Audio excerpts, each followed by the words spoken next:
Are we raising the kids who will crave only junk food forever in their life? I mean, the chocolate powders in the milk and cornflakes cereal boxes, the children's taste buds are under attack. You're actually right, Shekhar, because all these packaged foods or the 2 minute noodles or the milk powders, they're actually training the taste buds of the children to appreciate food only that is overly salty or overly sweet.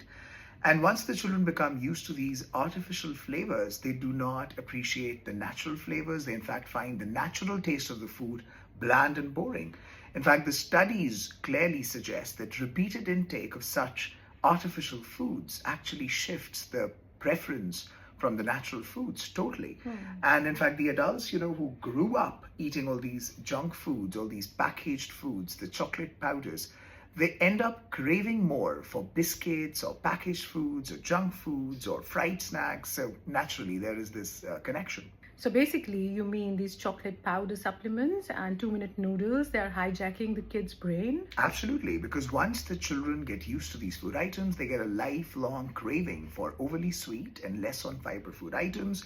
They can suffer sugar addiction or weight gain or early obesity. In fact, they have higher chances of catching up diabetes later on.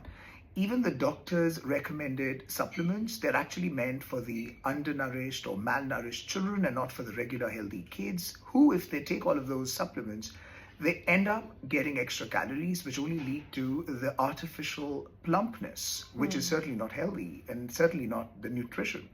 When the parents are thinking that they're making their kids healthy, basically they're making their kids unhealthy. And look at the smart business strategies of all these packaged food items.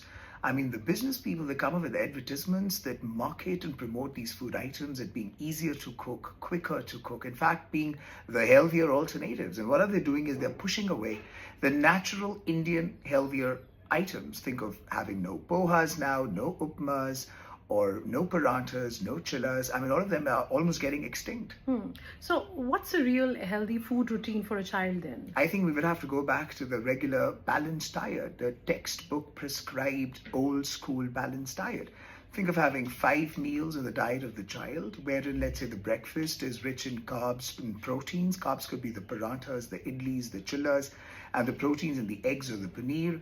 And then there could be a glass of milk. Then think of a brunch, which is fruits and nuts. And think of lunch and dinner, which is roti, sabzi, dal, or rice, whatever goes with the Indian diet. And then in the evening is about poha or chaats or sandwiches, going absolute Indian basic. Because it's about empowering children to be able to create their own food, mix their own ingredients, even if requires to use the microwave, because that's the real life skill.